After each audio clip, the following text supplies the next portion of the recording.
새벽 3시 14분. 디지털 시계의 붉은 숫자가 어둠 속에서 불길하게 빛났습니다. 처음엔 꿈인 줄 알았어요. 제 방문이 열리는 소리, 누군가의 거친 숨소리, 그리고 침대 옆에 서 있는 검은 실루엣. 하지만 눈을 뜨고 보니 현실이었습니다. 시아버지가 제 침대 옆에 서서 저를 내려다보고 계셨어요. 아버님? 제 목소리는 떨렸지만 최대한 침착하게 물었습니다. 시아버지는 대답 없이 그저 서 있었어요. 복도에서 새어 들어오는 희미한 불빛에 그분의 얼굴 절반이 드러났는데 그 눈빛이 평소 시아버지의 눈빛이 아니었습니다. 뭔가를 갈망하는 듯한 억누르기 힘든 욕망이 서린 눈빛이었어요. 천천히, 아주 천천히 시아버지가 손을 뻗었습니다. 제 이불을 살짝 들어 올리려는 듯한 손동작이었어요. 순간 온몸이 얼어붙었습니다. 아버님, 뭐 하세요? 제가 소리치자 시아버지가 움찔하며 뒤로 물러났어요. 마치 꿈에서 깬 사람처럼 당황한 표정을 지으셨습니다. 아, 미안. 내가 잘 덮고 자나보려고. 요즘 날씨가 추워서. 변명이 구차했어요. 8월 한여름 밤인데 춥다니요. 게다가 제 방문은 분명 잠갔는데 어떻게 열고 들어오신 걸까요? 화장실 가다가 내 방에 불이 켜져 있는 것 같아서. 불은 꺼져 있었어요. 시아버지의 거짓말은 점점 더 서툴러졌습니다. 앞으로는 노크를 해주세요, 아버님. 그래, 미안하다. 시아버지가 방을 나가시면서 문 앞에서 잠시 멈추셨어요. 뒤돌아보는 그 눈빛을 잊을 수가 없습니다.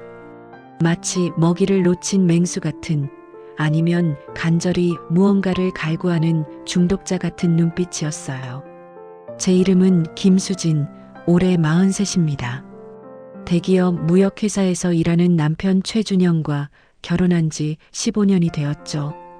우리는 서울 강남의 40평대 아파트에서 살고 있었는데 결혼 5년 차에 시부모님이 사시던 집을 팔고 우리 집으로 들어오셨어요. 남편의 사업 실패로 시부모님이 재산을 잃으셨거든요. 처음엔 임시로 몇 개월만 계시기로 했는데 어느새 10년이 흘렀습니다. 시어머니 정숙 여사는 전형적인 강남 사모님이었어요. 품위 있고 교양 있으신 분이었죠. 저와의 관계도 나쁘지 않았어요. 적당한 거리를 유지하며 서로를 존중했습니다. 하지만 3년 전 시어머니가 췌장암 진단을 받으셨어요. 발견이 늦어서 이미 말기였죠. 6개월의 투병 끝에 너무나 허무하게 돌아가셨습니다. 시어머니가 돌아가신 후 시아버지 최민수 씨는 완전히 다른 사람이 되셨어요. 처음 몇 달은 그저 상실감 때문이라고 이해했습니다. 40년을 함께 산 아내를 잃은 슬픔이 얼마나 크겠어요. 매일 시어머니 사진을 보며 우시고 밤마다 시어머니 이름을 부르며 잠꼬대를 하셨죠. 하지만 시간이 지나면서 시아버지의 행동은 이상한 방향으로 변하기 시작했습니다. 처음 이상함을 느낀 건 시어머니가 돌아가신 지 6개월쯤 지났을 때였어요. 아침마다 거실에서 요가를 하는 게 제 일과였는데 어느 날부터 시아버지가 거실 소파에 앉아 계시기 시작했어요. 아버님, 일찍 일어나셨네요? 응, 요즘 잠이 없어서. 신문을 읽는 척 하시지만 신문을 든 각도가 이상했어요. 제가 다리를 들어 올리거나 허리를 숙일 때마다 신문 너머로 시선이 느껴졌습니다. 불편하시면 제가 방에서 할게요. 아니야, 내가 왜 불편해해. 여긴 너희 집인데. 하지만 그 시선은 계속됐어요. 특히 제가 다운독 자세를 할 때, 엉덩이가 위로 올라가는 자세를 할 때, 시아버지의 숨소리가 거칠어지는 걸 느낄 수 있었습니다. 어느 날은 제가 샤워를 끝내고 나왔는데 시아버지가 화장실 문 바로 앞에 서 계셨어요. 아, 깜짝이야. 아버님, 거기서 뭐 하세요? 화장실 쓰려고 기다렸지. 하지만 저희 집엔 화장실이 3개나 있었어요. 굳이 제가 쓰는 화장실 앞에서 기다리실 필요가 없었죠. 목욕 가운을 두른 제 모습을 위아래로 훑어보시는 시아버지의 시선이 불편했어요. 젖은 머리카락에서 물방울이 떨어지는 것까지 뚫어지게 보셨습니다. 저 방에 들어갈게요. 지나가려는데 시아버지가 제 팔을 잡으셨어요. 수진아. 네. 요즘 너무 외롭다. 시아버지의 손이 뜨거웠어요. 그리고 그 손이 제 팔을 쓰다듬었습니다. 정수기가 없으니까 집이 너무 썰렁해. 내가 있어서 다행이야. 저도 어머니가 그리워요. 넌 정수기보다 더 예뻐. 순간 멈칫했어요. 이건 일반적인 시아버지가 며느리에게 할 말이 아니었으니까요. 아버님, 피곤하신가 봐요. 일찍 주무세요. 제 팔을 빼려 했지만 시아버지는 놓아주지 않으셨어요. 가끔은 내가 정수기보다 더 좋아. 남편 최준영은 무역회사 해외 영업팀장이었어요. 주로 중국과 동남아시아 바이어들을 상대했는데 한 달에 절반은 출장이었죠. 여보, 이번 주도 출장이야? 응, 상해 바이어가 급하게 만나자고 해서 금요일에 돌아올게. 아버님이 요즘 좀 이상하신 것 같아. 왜? 또 밤에 못 주무셔? 그게 아니라 나를 좀 이상하게 봐. 남편은 서류를 보며 대충 대답했어요. 아버지가 외로우신가 보다. 내가 잘 챙겨드려. 그런 게 아니라. 하지만 더 말할 수 없었어요. 시아버지가 나를 성적으로 본다고 어떻게 말해요. 남편은 절대 믿지 않을 거예요. 고등학교 2학년인 딸 서연이는 대입 준비로 바빴어요. 평일엔 밤 11시가 넘어서 들어왔고 주말도 대부분 도서관이나 독서실에서 보냈죠. 엄마, 나 오늘도 늦을 거야. 그래, 무리하지 마. 할아버지는 방에 계시지. 요즘 할아버지가 좀 이상한 것 같아. 딸도 느꼈나 봐요. 왜? 엄마 사진을 너무 많이 찍으시는 것 같아. 할아버지 폰에 엄마 사진이 수십 장 있더라. 가슴이 철렁했어요. 무슨 사진? 그냥 일상 사진들. 밥 먹는 거, TV 보는 거, 요가하는 거. 엄마가 모르는 사이에 찍은 것 같던데? 역시 제 예상이 맞았어요. 시아버지는 저를 도찰하고 계셨던 거예요. 그날 저녁 시아버지가 외출하셨을 때 저는 그분 방에 들어갔어요. 뭔가 단서를 찾고 싶었습니다. 책상 서랍은 잠겨 있었지만 열쇠는 뻔한 곳에 있었어요. 서랍을 열자 충격적인 것들이 나왔습니다. 제 사진이 수백 장 있었어요. 프린트된 사진들이었는데 요가하는 모습, 설거지하는 뒷모습, 심지어 잠든 모습까지 있었습니다. 더 충격적인 건 제 속옷이 들어 있었다는 거예요. 며칠 전 세탁기에서 사라진 레이스 팬티였습니다. 손이 떨렸어요. 이건 정말 심각한 상황이었습니다. 그때 뒤에서 문 여는 소리가 났어요. 뭐 하는 거야?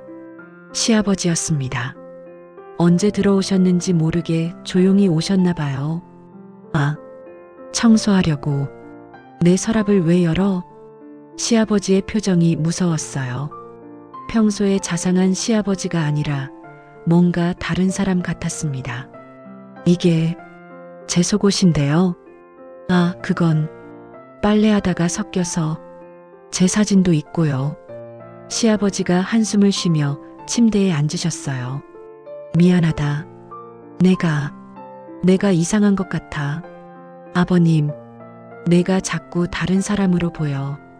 다른 사람이요? 시아버지가 서랍 깊은 곳에서 낡은 사진첩을 꺼내셨어요. 첫 장을 펼치자 흑백 사진이 나왔습니다. 젊은 시절의 시아버지와 한 여자가 찍은 사진이었는데 충격적이었어요. 그 여자가 저와 너무나 닮았거든요. 아니, 쌍둥이라고 해도 믿을 정도로 똑같았습니다. 이 사람이 김영희, 내 첫사랑이었어. 시아버지는 오래된 사진을 쓰다듬으며 과거로 빠져들었습니다. 1975년 봄이었어. 명동의 은하다방에서 처음 만났지. 영희는 거기서 레지를 보고 있었어. 시아버지의 눈빛이 몽롱해졌어요. 50년 전 그날로 돌아간 듯 했습니다. 23살이었어, 내가. 대학교 3학년. 영희는 21였고, 첫눈에 반했지. 매일 다방에 갔어. 커피만 10잔씩 마시면서. 사진 속 영희라는 여자는 정말 저와 놀랍도록 닮았어요. 얼굴형, 눈매, 심지어 미소 짓는 모습까지. 3개월 만에 고백했어. 영희도 날 좋아한다고 했지. 우리는 연인이 됐고 결혼 약속까지 했어. 그런데 왜 헤어지셨어요? 시아버지의 얼굴이 어두워졌어요. 부모님이 반대하셨어. 영희는 고아원 출신이었거든. 가난했고 배경도 없었어. 우리 집안은 당시 꽤 유명한 가문이었는데. 그래서요? 난 비겁했어. 부모님 말을 들었지. 영희를 버리고 부모님이 정한 정숙이와 결혼했어. 시아버지가 다른 사진을 보여주셨어요. 영희가 임신한 듯 배가 불룩한 사진이었습니다. 이건 영희가 임신했었어. 하지만 난 모른 척했어. 아니, 외면했지. 그녀가 혼자서 어떻게 했는지, 아이를 낳았는지 지웠는지도 모르겠어. 시아버지의 눈에서 눈물이 흘렀어요. 50년이 지났는데도 잊을 수가 없어. 매일 꿈에 나타나. 특히 정숙이가 죽은 후로는. 시아버지가 제 얼굴을 뚫어지게 보셨어요. 내가 우리 집에 처음 왔을 때 나는 영희가 돌아온 줄 알았어. 15년 전이지? 너무 닮았어. 목소리까지도. 우연이겠죠. 우연이라기엔 너무 똑같아. 시아버지가 제 손을 잡으셨어요. 그 손이 떨리고 있었습니다. 수진아, 내가 이상한 거 알아. 며느리를 이런 눈으로 보면 안 되는 것도 알아. 하지만, 아버님, 하지만 어쩔 수가 없어. 내가 자꾸 영희로 보여. 아침에 일어나면 내 얼굴이 보고 싶고 내 목소리가 듣고 싶어. 시아버지의 고백이 점점 노골적이 되었어요. 밤마다 내 방 앞에 서 있어. 문을 열고 싶어. 내 옆에 눕고 싶어. 미친 짓인 걸 알지만. 아버님, 제발 그만하세요. 제가 일어나려 하자 시아버지가 제 팔을 꽉 잡았어요. 도망가지 마. 영희도 그때 도망갔어. 나를 버리고 떠났어. 시아버지의 힘이 너무 세서 팔이 아팠어요. 아버님, 놓아주세요. 한 번만 안아줘. 제발. 그때 현관문 열리는 소리가 났어요. 서연이가 학원에서 일찍 돌아온 거였습니다. 엄마, 할아버지. 시아버지가 황급히 제 팔을 놓으셨어요. 서연아. 일찍 왔네. 네, 선생님이 아프셔서. 근데 뭐하고 계셨어요? 할아버지가 옛날 사진 보여주고 계셨어. 서연이는 의심스러운 눈빛으로 우리를 봤지만 더 묻지는 않았어요. 그날 밤 저는 남편에게 전화했어요. 여보, 빨리 들어와야 할 것 같아. 왜? 무슨 일 있어? 아버님이 정말 이상해. 자세히 설명했어요. 영희라는 여자, 저와 닮은 사진, 그리고 시아버지의 이상한 행동들. 내일 당장 들어갈게. 아버지와 이야기해봐야겠다. 전화를 끊고 방문을 확인했어요. 안에서 빗장까지 걸었습니다. 하지만 불안감은 사라지지 않았어요. 새벽 2시, 예상대로 발소리가 들렸습니다. 제 방 앞에서 멈추는 발소리, 문고리를 돌리는 소리가 들렸어요. 다행히 문은 잠겨 있었지만 그 소리는 계속됐습니다. 수진아, 문 열어줘. 시아버지의 목소리였어요. 술에 취한 것 같았습니다. 아버님, 주무세요. 문 열어. 할 얘기가 있어. 문을 두드리는 소리가 점점 커졌어요. 엄마, 무슨 일이야? 서연이가 방에서 나왔어요. 할아버지가 술 드셨나 봐. 할아버지, 방에 들어가세요. 하지만 시아버지는 계속 문을 두드리셨어요. 영희야, 영희야, 문 열어. 서연이의 얼굴이 굳었어요. 엄마, 영희가 누구야? 몰라. 할아버지가 헷갈리시나 봐. 결국 제가 문을 조금 열었어요. 시아버지가 비틀거리며 안으로 들어오려 했지만 제가 막았습니다. 아버님, 서연이가 보고 있어요. 제발 방에 가세요. 서연이? 아, 손녀. 시아버지가 잠시 정신이 든 것 같았어요. 미안. 내가 술을 너무 많이 마셨나 봐. 서연이가 시아버지를 부축해 방으로 모셔다 드렸어요. 다음 날 아침 남편이 새벽 비행기로 돌아왔어요. 아버지 어디 계셔? 방에 계실 거야. 남편이 시아버지 방으로 갔어요. 한참 동안 대화하는 소리가 들렸는데 가끔 고성도 오갔습니다. 1시간쯤 지나서 남편이 나왔어요. 표정이 심각했습니다. 아버지가 치매 초기인 것 같아. 치매? 영이라는 사람에 대한 망상이 심하신 것 같아.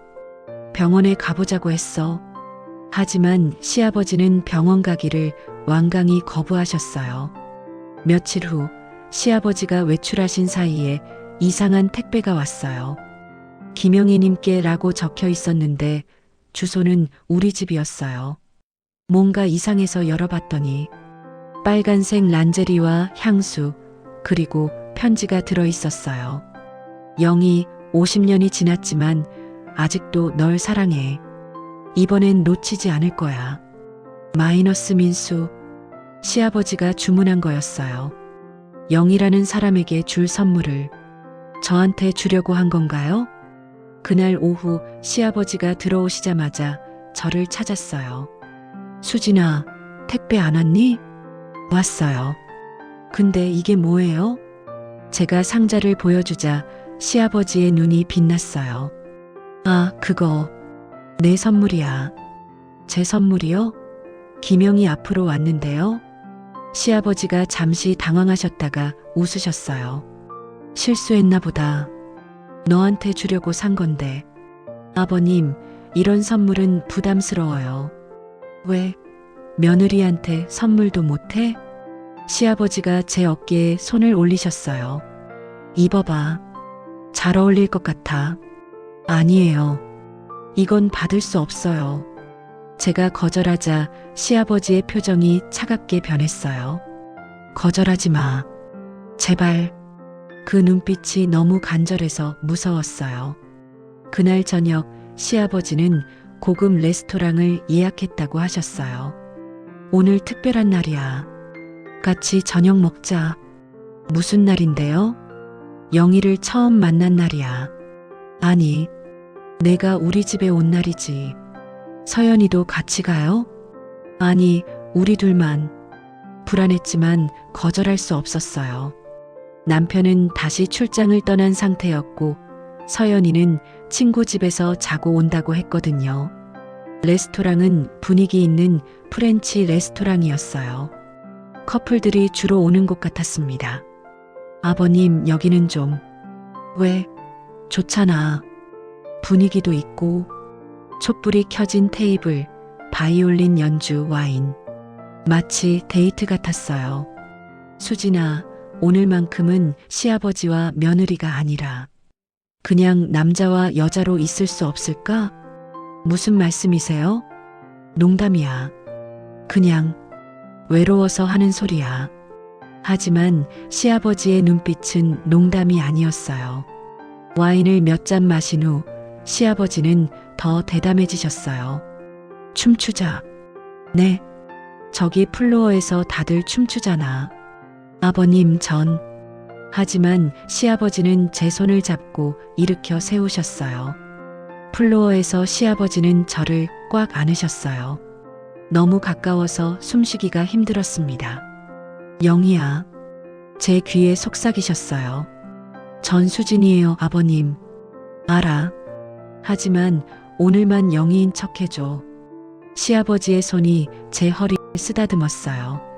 점점 아래로 내려갔습니다. 아버님, 조용히 해. 사람들이 봐. 정말 무서웠어요. 도망치고 싶었지만 시아버지가 꽉 잡고 있어서 움직일 수 없었습니다. 겨우 자리로 돌아왔을 때 시아버지가 작은 상자를 꺼내셨어요. 이것도 내 선물이야. 목걸이였어요. 비싸 보이는 다이아몬드 목걸이. 이건 정말 못 받아요. 영희한테 주려고 50년 동안 간직했던 거야. 이제 내가 가져. 전 영희 씨가 아니에요. 제가 소리치자 주변 사람들이 쳐다봤어요. 알아. 미안해.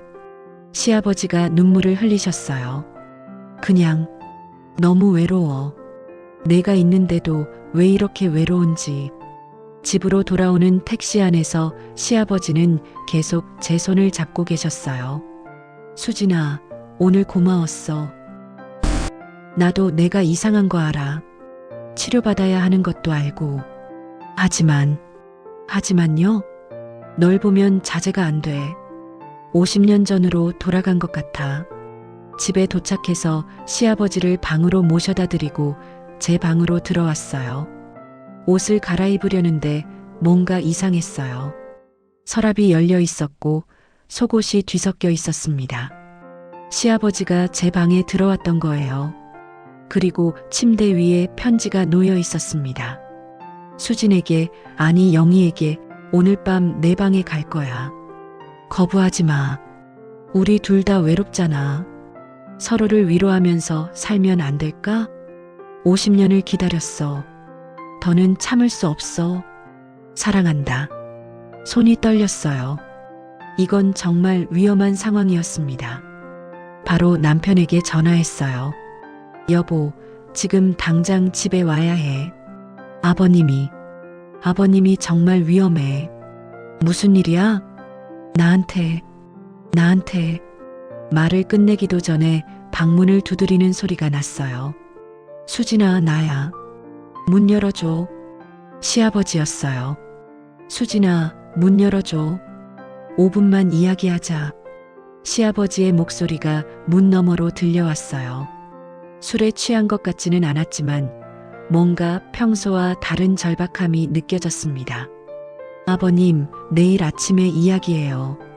지금은 너무 늦었어요. 안 돼. 지금 꼭 해야 할 말이 있어. 내일이면 너무 늦을지도 몰라. 전화기를 든 채로 문 앞으로 갔어요. 남편은 계속 여보, 무슨 일이야? 하고 묻고 있었죠. 아버님, 정말 급한 일이에요? 그래. 영희에 대한 진실을 알려줄 사람을 찾았어. 영희에 대한 진실? 궁금함이 일었지만 여전히 무서웠어요. 누군데요? 내일 오후에 올 거야. 그 전에 내게 먼저 이야기하고 싶어서. 한참 고민하다가 안전장치로 체인을 건 채로 문을 살짝 열었어요. 여기서 이야기하세요. 시아버지는 복도에 서서 저를 보셨어요. 눈가가 붓고 충혈되어 있었습니다. 울었나 봐요. 영희의 친구를 찾았어. 박순자라고 영희와 가장 친했던 친구야. 오늘 연락이 왔어. 영희가 10년 전에 죽었대. 돌아가셨다고요? 폐암이었대. 끝까지 내 이름을 불렀다고. 시아버지가 벽에 기대어 주저앉으셨어요. 50년을 기다렸는데, 만나서 사과하고 싶었는데, 이제 영원히 못 만나는구나. 전화기 너머로 남편의 목소리가 계속 들렸어요. 여보, 괜찮아? 무슨 일이야? 아버님이 첫사랑 분이 돌아가셨다는 소식을 들으셨대. 나중에 다시 전화할게. 전화를 끊고 시아버지를 일으켜 세웠어요. 아버님, 방에 들어가서 쉬세요. 수진아, 내일 순자 씨가 오면 같이 들어줘. 영희 이야기를. 네, 그럴게요. 시아버지를 방까지 모셔다 드리고 돌아왔어요. 불안했지만 한편으로는 궁금했습니다. 영이라는 여자, 그리고 저와 놀라운 닮음의 비밀이 밝혀질지도 모른다는 생각에 다음 날 오후 2시 초인종이 울렸어요. 안녕하세요. 박순자입니다. 60대 후반의 품이 있는 여성이었어요. 단정한 차림에 따뜻한 미소를 짓고 있었습니다. 어서 오세요. 기다리고 있었어요.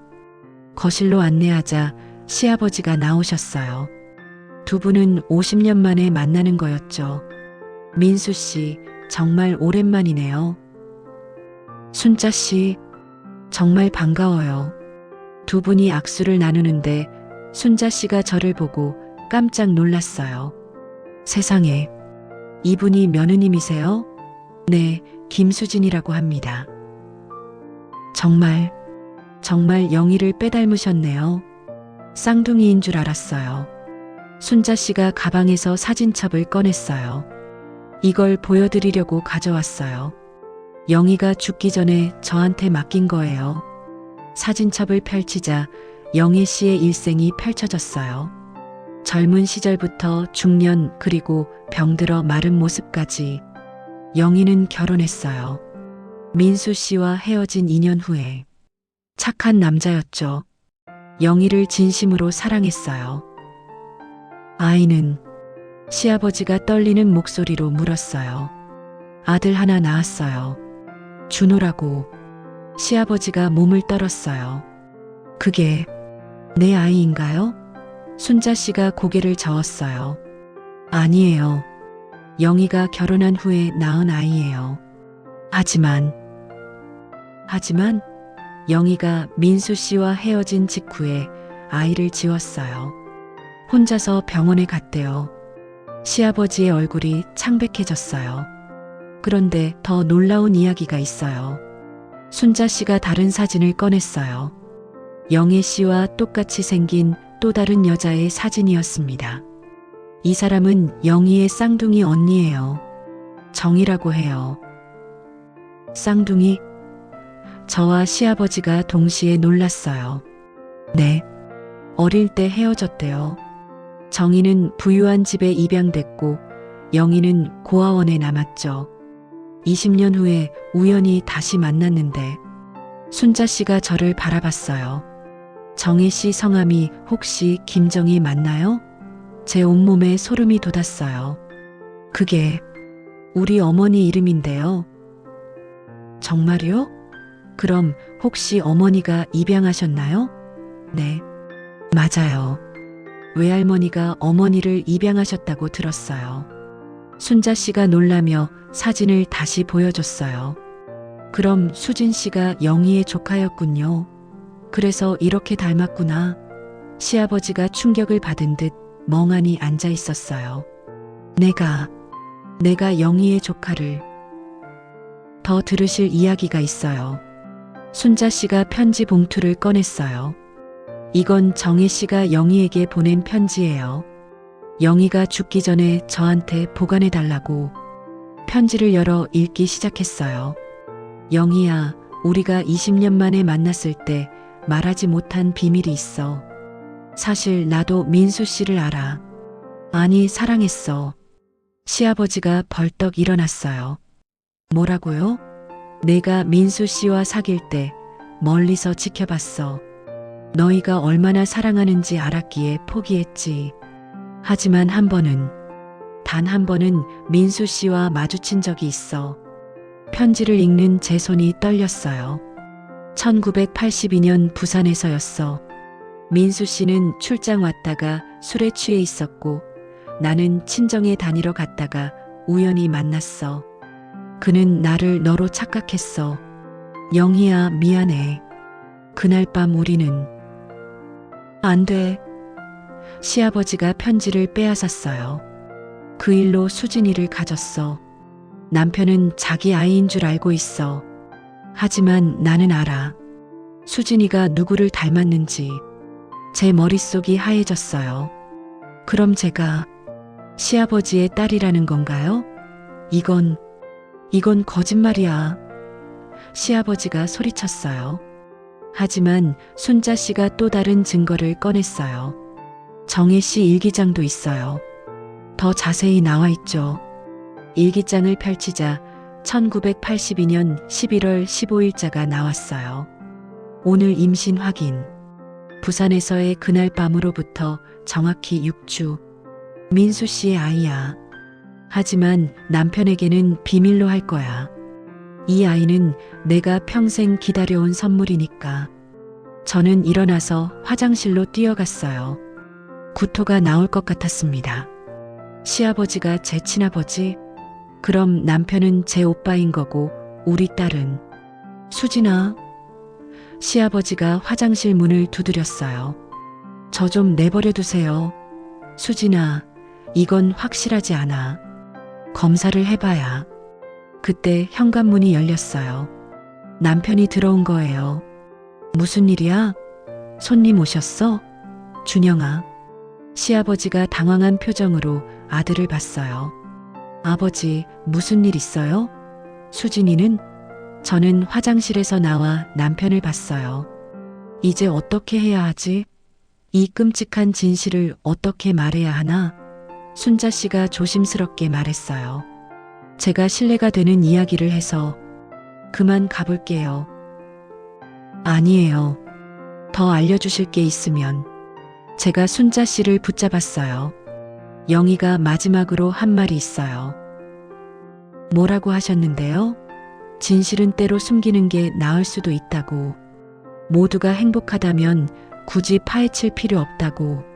순자 씨가 떠난 후 우리 세 사람은 거실에 앉아 있었어요. 이게 다 무슨 이야기야? 남편이 물었어요. 시아버지가 모든 걸 털어놓았어요. 영희와 정희 자매, 그리고 저의 출생 비밀까지. 남편은 충격을 받은 듯 말을 잃었어요. 그럼 수진이가 내 누나일 수도 있다는 거야? 아직 확실하지 않아. 검사를 해봐야. 시아버지가 말했어요. 검사를 하죠. 제가 결심했어요. 이대로는 못 살아요. 그 주에 우리는 비밀리에 유전자 검사를 의뢰했어요. 결과가 나오기까지 일주일. 그 일주일이 지옥 같았습니다.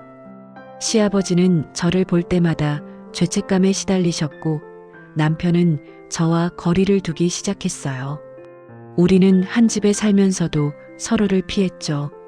일주일 후 병원에서 전화가 왔어요. 검사 결과가 나왔습니다. 직접 오셔서 들으시는 게. 전화로 알려주세요. 견딜 수가 없어요. 김수진 씨와 최민수 씨의 친자 확률은 99.9%입니다. 전화기를 떨어뜨렸어요. 거실에서 기다리던 시아버지와 남편이 제 표정을 보고 모든 걸 알았어요. 정말인가? 시아버지가 무너지듯 소파에 주저앉으셨어요. 우리가 남매였어? 남편이 믿을 수 없다는 표정으로 저를 봤어요. 15년. 우리는 15년을 부부로 살았어요. 딸도 낳았고 행복한 가정을 꾸렸는데 이혼해야겠지. 제가 먼저 말했어요. 수진아, 다른 방법이 있어? 우리가 남매인데? 그때 서연이가 학교에서 돌아왔어요. 엄마, 아빠, 할아버지 다 계시네. 무슨 일이야? 우리 셋은 동시에 입을 다물었어요. 딸에게는 절대 말할 수 없는 비밀이었으니까요. 아니야. 그냥 가족회의 중이었어. 서연이는 이상한 눈치를 챘지만 더 묻지 않았어요. 그날 밤 남편과 저는 처음으로 진지한 대화를 나눴어요. 서연이가 잠든 후 거실에서 우리 정말 이혼해야 할까? 법적으로는 우리가 모르고 결혼한 거니까 무효가 될 거야. 서연이는 어떡하고? 우리는 답을 찾을 수 없었어요. 며칠 후 박순자 씨가 다시 찾아왔어요. 이번엔 박준호라는 남자와 함께였습니다. 안녕하세요. 전 박준호입니다. 영희의 아들이에요. 50대 초반의 남자였는데 놀랍게도 남편과 닮은 구석이 있었어요. 어머니가 돌아가시기 전에 더 충격적인 사실을 알려주셨어요. 또 뭐가 있다는 거예요? 시아버지가 물었어요. 어머니가 민수 씨와 헤어진 후에 아이를 지웠다고 했지만 사실은 지우지 않았대요. 뭐라고? 어머니는 아이를 낳았어요. 그리고 비밀리에 입양을 보냈죠. 시아버지가 벌떡 일어났어요. 그 아이가 어디 있는지 어머니도 모르셨대요. 폐쇄 입양이었거든요. 하지만 단서는 있었어요. 준호 씨가 서류를 꺼냈어요. 1976년 3월 15일 서울 성모병원에서 태어난 남자아이. 입양기관은 홀트 아동복지회. 그때 남편이 갑자기 얼굴이 하얗게 변했어요. 잠깐만, 나도 입양아야. 뭐? 시아버지가 충격을 받았어요. 엄마가 임신이 안 돼서 날 입양했대요. 1976년생이고 홀트에서 우리 모두 얼어붙었어요. 그럼 내가 영희의 아들? 남편이 믿을 수 없다는 표정이었어요. 준호 씨가 사진을 하나 더 꺼냈어요. 젊은 시절의 영희 씨 사진이었는데 남편과 정말 닮았어요. 이건 확인해 봐야겠지만 시기상으로는 맞는 것 같네요. 그럼 남편이 시아버지의 친아들이고 저도 시아버지의 친딸이면 우리는 진짜 남매였던 거예요. 이게 무슨 운명의 장난이야. 시아버지가 머리를 쥐어짜며 괴로워하셨어요. 그 순간 준호 씨가 또 폭탄 선언을 했어요. 그리고 하나 더 있어요. 또 뭐가 있어? 정희 이모, 그러니까 수진 씨 어머니도 민수 씨와의 일을 일기에 다 기록하셨는데 부산에서의 그날 밤 민수 씨는 정희 이모를 영희로 착각한 게 아니었대요. 무슨 말이야? 민수 씨는 알고 있었대요. 정희라는 걸. 하지만 술김에 외로움에 시아버지가 소리쳤어요. 거짓말이야. 난 영희인 줄 알았어. 정희 이모 일기에 다 나와 있어요. 민수 씨가 내 이름을 불렀다. 정희야, 정희야 하고 영희가 아니라 나를 원한다고 했다. 충격이 너무 커서 아무도 말을 하지 못했어요. 그럼 시아버지는 쌍둥이 자매 둘 다 알고 있었고 둘 다 사랑했던 건가요? 아빠, 이게 다 무슨 소리야? 문 뒤에서 서연이의 목소리가 들렸어요. 언제부터 듣고 있었는지 모르겠지만 우리의 대화를 다 들은 것 같았습니다. 서연아. 남편이 당황해서 일어났어요. 엄마랑 아빠가 남매라고? 그럼 나는 뭐야? 서연이가 거실로 들어왔어요. 얼굴이 창백했고 눈에는 눈물이 고여 있었습니다. 서연아, 이건 설명하지 마. 다 들었어. 서연이가 소리치고는 자기 방으로 뛰어들어갔어요. 문을 쾅 닫는 소리가 집 전체를 울렸습니다. 준호 씨와 순자 씨가 어색하게 일어났어요. 저희는 이만 가볼게요. 가족끼리 이야기하셔야. 두 사람이 떠난 후 우리는 망연자실해 있었어요. 서연이한테 어떻게 설명하지? 남편이 머리를 쥐어짜며 괴로워했어요. 일단 진정시켜야. 제가 서연이 방으로 갔어요. 서연아, 엄마야. 문 열어줄래? 싫어. 엄마 아빠가 남매라니. 그럼 나는 근친상간으로 태어난 거잖아. 그 말이 비수처럼 가슴에 꽂혔어요. 우리도 몰랐어. 정말 몰랐던 거야. 그게 무슨 상관이야. 이미 일어난 일인데. 서연이는 한참을 울다가 지쳐서 잠들었어요. 거실로 돌아오니 시아버지와 남편이 심각한 표정으로 이야기를 나누고 있었어요. 입양 기록을 확인해 봤어. 남편이 서류를 보여줬어요. 정말 홀트에서 1976년 3월에 입양됐더라. 친부모는 미상으로 되어 있고. 그럼 정말 시아버지가 아들, 아니 친아들을 바라봤어요. DNA 검사를 한 번 더 해보자. 나와 아버지. 일주일 후 또 다른 검사 결과가 나왔어요. 최민수 마이너스 최준영 부자 확률 99.9% 남편은 정말 시아버지의 친아들이었고 영희의 아들이었어요. 그럼 이제 확실해졌네. 남편이 쓴웃음을 지었어요. 우리가 친남매라는 게. 변호사를 찾아갔어요. 상황을 설명하자 변호사도 충격을 받았습니다. 이런 경우는 처음이네요. 일단 법적으로는 혼인 무효가 되나요? 근친혼은 무효 사유입니다. 하지만 이미 15년을 살았고 자녀도 있는 상황에서 서연이는 어떻게 되는 거죠? 법적 지위에는 문제 없습니다. 부모가 몰랐던 사실이니까요. 집으로 돌아오는 길 남편과 나란히 걸었어요. 15년 만에 처음으로 서먹한 거리를 두고 우리 어떻게 하지? 남편이 물었어요. 일단 따로 살자. 이혼 절차 진행하면서 서연이는 시간이 필요할 거야. 우리 모두. 그날 밤 시아버지가 저를 불렀어요. 완전히 다른 사람이 된 것 같았습니다. 며느리를 여자로 보던 그 욕망의 눈빛은 사라지고 죄책감과 후회로 가득한 아버지의 눈빛만 남아 있었어요. 수진아, 아니 딸아. 처음으로 딸이라고 부르셨어요. 미안하다. 내가 널 그런 눈으로 봤던 게 아버님도 모르셨잖아요. 하지만 변명의 여지가 없어. 친딸을, 내 친딸을. 시아버지가 무릎을 꿇으셨어요. 용서해 줄 수 없겠지만 정말 미안하다. 일어나세요. 이미 일어난 일인걸요. 그런데 그때 시아버지가 충격적인 고백을 하셨어요. 사실 어렴풋이 짐작하고 있었어. 내가 내 딸일지도 모른다는 걸. 정희를 부산에서 만난 그날 밤 완전히 취한 건 아니었어.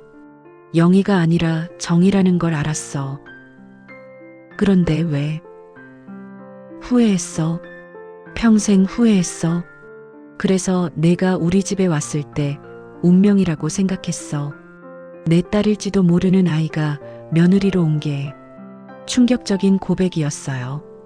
그래서 더 지켜보고 싶었어. 가까이 있고 싶었어.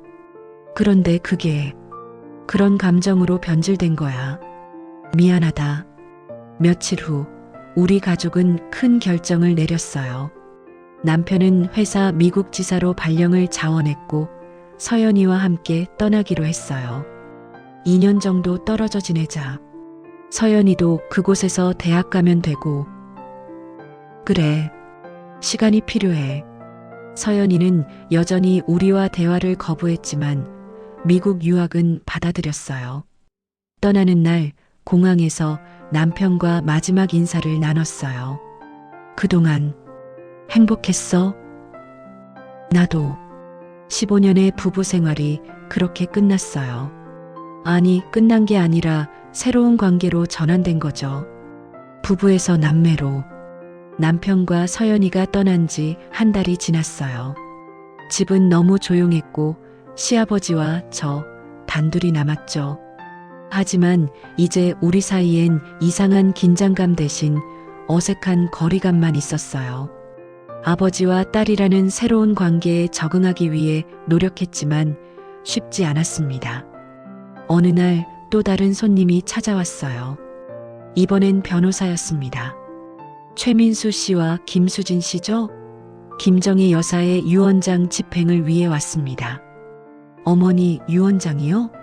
어머니는 10년 전에 돌아가셨는데 10년 후에 공개하라고 하셨어요. 특별한 조건이 충족되면. 무슨 조건? 진실이 밝혀지면. 변호사가 봉투를 건넸어요. 엄마의 친필 편지였습니다. 수진아, 이 편지를 읽고 있다면 모든 진실을 알게 되었겠지. 미안하다. 엄마가 비겁했어. 내가 누구의 딸인지 알면서도 숨겼어. 민수 씨는 좋은 사람이야.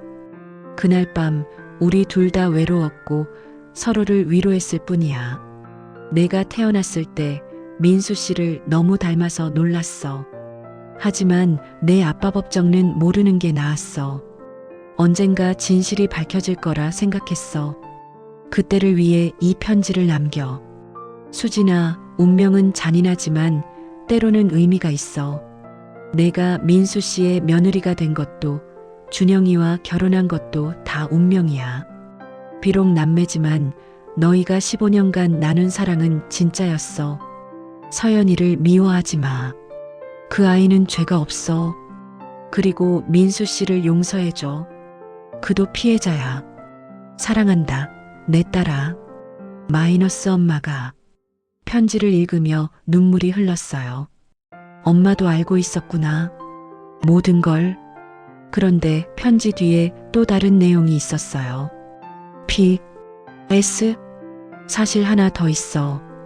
영희와 나는 쌍둥이가 아니야. 뭐라고? 우리는 그냥 남남이야. 너무 닮아서 쌍둥이라고 소문이 났을 뿐. 영희가 죽기 전에 고백했어. 우리가 우연히 닮은 거라고. 그래서 더 신기했어. 남남인데 이렇게 닮을 수 있나 하고. 그럼 제가 영희 씨 조카도 아니었던 거예요. 그냥 우연히 닮은. 이게 다 뭐야? 시아버지도 충격을 받았어요. 변호사가 서류를 하나 더 꺼냈어요. 그리고 이건 영애 씨가 남긴 유언장입니다. 영애 씨의 유언장도 있었어요. 민수 씨, 당신이 이걸 읽고 있다면 모든 진실을 알았겠죠. 준영이가 우리 아들이에요. 입양 보냈지만 항상 지켜봤어요. 운명의 장난인지 그 아이가 당신의 며느리와 결혼했더군요. 그 며느리가 정희의 딸이고 당신의 딸이라는 것도 알아요. 우리 모두 거짓말을 했어요. 상처 주지 않으려고, 보호하려고. 하지만 진실은 결국 드러나죠. 민수 씨, 당신은 두 아이의 아버지예요. 그들이 남매인 줄 모르고 사랑한 건 비극이지만 그들의 사랑은 진실했어요. 부디 그들을 이해해 주세요. 그리고 제일 중요한 사실 하나. 정희와 저는 쌍둥이가 맞아요. 하지만 일란성이 아니라 이란성이에요. 그래서 딸인 수진 씨가 저와 닮은 거죠. 유전자의 장난이에요. 순간 혼란스러웠어요. 엄마와 영애 씨가 진짜 쌍둥이인지 아닌지. 그때 변호사가 말했어요. DNA 검사 결과도 있습니다. 10년 전에 미리 해놓은 결과를 보니 엄마와 영희 씨는 정말 이란성 쌍둥이였어요. 그럼 결국 네, 수진 씨가 영애 씨와 닮은 건 우연이 아니라 유전자 때문입니다. 복잡한 진실이 하나씩 풀렸지만 핵심은 변하지 않았어요. 남편과 저는 남매였고 우리는 이미 15년을 부부로 살았고 딸도 있었죠. 그날 밤 시아버지와 깊은 대화를 나눴어요. 이제 어떻게 살아야 할까요? 진실을 안 이상 바르게 살아야지.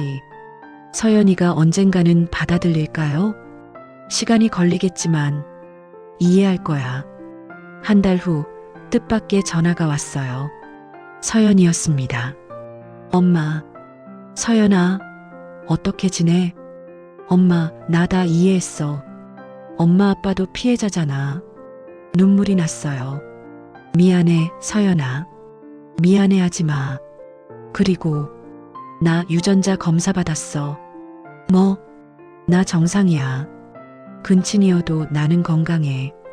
의사가 그러는데 부모가 이복 남매 정도면 유전적 문제 확률이 생각보다 낮대. 작은 위안이었어요. 2년이 지났어요. 남편, 아니 이제는 오빠가 된 준영은 미국에 정착했어요. 새로운 사람을 만나 재혼했다는 소식도 들었죠. 서연이는 하버드에 입학했어요. 저도 새로운 삶을 시작했습니다. 간호사 자격증을 따고 병원에서 일하기 시작했어요. 시아버지, 이제는 아버지가 된 그분은 요양원에 계셨어요. 치매가 진행되어서 제가 돌보기 어려워졌거든요. 매주 면회를 갔어요. 아버지, 저 수진이에요. 수진? 아, 내 딸? 가끔은 저를 알아보시고 가끔은 영희로 착각하셨어요. 영희야, 미안해. 내가 비겁했어. 괜찮아요. 다 용서했어요. 그게 아버지를 편하게 해드리는 길이었어요. 어느 봄날 박준호 씨가 찾아왔어요. 수진 씨, 어떻게 지내세요? 그럭저럭요. 준호 씨는요? 저도 새 출발했어요. 그리고 이걸 전해드리려고. 작은 상자였어요. 열어보니 낡은 반지가 있었습니다. 어머니가 민수 어르신께 받은 약혼 반지예요. 수진 씨가 가지세요. 이걸 제가. 어머니가 그러셨어요. 진짜 민수 씨의 딸에게 가야 한다고. 반지를 끼워봤어요. 신기하게도 딱 맞았습니다. 준영 오빠가 한국에 잠시 들렀어요. 회사 일로 출장 왔다고. 커피숍에서 만났어요. 2년 만이었죠. 잘 지냈어? 응. 오빠도. 이제는 자연스럽게 오빠라고 불렀어요. 서연이가 안부 전해달래. 고마워. 수진아, 우리 이상한 운명이지? 그러게. 하지만 후회는 안 해. 15년간 행복했으니까. 나도. 우리는 더 이상 부부가 아니었지만 특별한 인연으로 연결되어 있었어요. 서연이가 방학 때 한국에 왔어요. 엄마, 보고 싶었어? 딸을 안으며 울었어요. 엄마, 울지 마. 나 이제 다 이해해. 정말? 유전자가 뭐가 중요해? 엄마 아빠가 날 사랑하는 게 중요하지. 서연이는 정말 어른스러워졌어요. 시아버지를 모시고 가족 모임을 했어요. 준영 오빠, 서연이, 박준호 씨, 그리고 저. 우리가 정말 이상한 가족이네. 준영 오빠가 웃었어요. 이상하지만 특별한 가족이지. 준호 씨가 말했어요. 시아버지가 갑자기 정신이 맑아지신 듯 우리를 보셨어요. 내 아이들, 다 내 아이들이구나. 그리고 작은 목소리로 말씀하셨어요. 미안하다. 그리고 고맙다. 그것이 아버지가 제정신으로 하신 마지막 말씀이었어요. 6개월 후 아버지는 조용히 눈을 감으셨어요. 장례식장에 많은 사람이 왔어요. 그 중에 순자 할머니도 계셨죠. 민수 씨가 마지막에는 행복해 보였어요. 그러셨으면 좋겠어요. 수진 씨, 영희가 살아있었다면 이렇게 말했을 거예요. 모든 건 운명이었다고. 그리고 그 운명 덕분에 특별한 인연들이 만들어졌다고. 1년 후 저는 새로운 사람을 만났어요. 병원 의사였는데 제 과거를 다 알고도 받아들여 주었죠. 결혼식 날 준영 오빠가 제 손을 잡고 버질로드를 걸었어요. 행복해, 수진아. 고마워, 오빠. 서연이가 축가를 불렀어요. 눈물이 났지만 행복한 눈물이었죠. 5년이 지난 지금 저는 두 아이의 엄마가 되었어요. 가끔 과거를 돌아봅니다. 시아버지가 제 방에 몰래 들어온 그날 밤. 그것이 모든 비밀이 풀리는 시작이었죠. 때로는 진실이 잔인하지만 그 진실 덕분에 우리는 더 강해졌어요. 서연이는 의대를 졸업하고 의사가 되었어요. 엄마, 나 유전 상담 전문의가 되고 싶어. 왜? 우리 같은 가족을 도와주고 싶어서.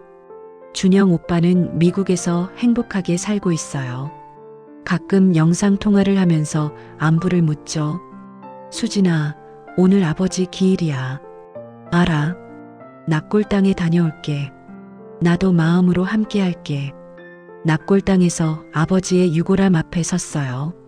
옆에는 영희 씨와 엄마의 유골함도 있었죠. 세 사람을 나란히 모셨어요. 아버지, 엄마, 영희 이모. 이제는 셋이 함께 계시니 외롭지 않으시죠? 바람이 불어 꽃잎이 날렸어요. 마치 그들의 대답 같았습니다. 집으로 돌아오는 길 남편이 물었어요. 여보, 괜찮아? 응. 이제는 정말 괜찮아. 시아버지가 제 방에 몰래 들어온 그날 밤은 악몽이었지만 그 악몽이 우리 가족의 숨겨진 진실을 밝혀주었어요. 비록 아픔이 있었지만 그 아픔을 통해 우리는 진정한 가족이 무엇인지 배웠습니다. 혈연을 넘어선 사랑, 용서와 이해, 그리고 새로운 시작. 이것이 우리 가족의 이야기입니다.